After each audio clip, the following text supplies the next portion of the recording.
Kadang orang bertanya, kenapa sains bisa maju begitu cepat sementara agama terasa jalan di tempat?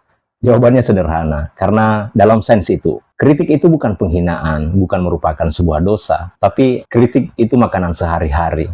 Jadi, dulu ada seorang ilmuwan muslim yang bernama Ibnu Al-Haytham. Di zamannya orang percaya kalau mata manusia itu memancarkan cahaya untuk bisa melihat. Tapi Al-Haytham bilang sebaliknya, bukan mata yang memancarkan cahaya, melainkan cahayalah yang masuk ke mata. Nah, dari teorinya ini banyak yang membantah dan tidak sedikit juga yang menertawakan Al-Haytham. Ada yang bilang itu omong kosong. Tapi Al-Haytham tidak marah, dia tidak berdebat dengan emosi. Dia turun ke ruang eksperimennya, dia bikin percobaan, mengulang, menguji, mencatat hasilnya satu persatu. Dan akhirnya teori yang dulu dianggap sesat pada zaman itu justru terbukti benar. Dari situlah lahir dasar ilmu optik modern yang kita pakai sekarang. Dan itulah keindahan sains. Kritik dianggap bahan bakar untuk melesat lebih jauh. Siapapun boleh salah dan siapapun bisa benar, asal punya bukti. Sains tumbuh bukan dari rasa takut salah, tapi dari keberanian untuk dikoreksi. Nah, sekarang kita bandingkan dengan sebagian tradisi keagamaan. Kritik bukannya tidak boleh, tapi ya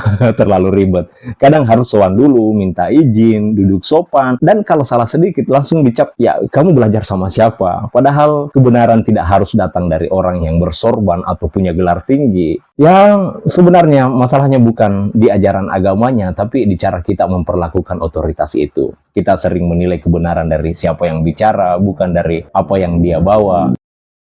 Sains itu tidak peduli siapa kamu, mau kamu profesor, mau kamu ilmuwan, mau kamu itu bupati atau presiden sekalipun, ya kalau datanya salah ya tetap salah, tapi kalau benar semua akan mengakuinya, karena di sains kebenaran berdiri di atas bukti. Sementara di banyak ruang keagamaan, kebenaran sering berdiri di atas nama, dan disinilah bedanya. Sains tumbuh dari kerendahan hati untuk salah, sementara banyak tafsir agama tumbuh dari ketakutan untuk dikoreksi. Ya, walaupun sebenarnya dua-duanya penting. Sains memberi kita cara memahami dunia, agama memberi kita alasan untuk punya moral. Yang bahayanya itu kalau kita kehilangan keduanya. Ilmu tanpa moral bisa jadi senjata, dan iman tanpa ilmu bisa jadi belenggu.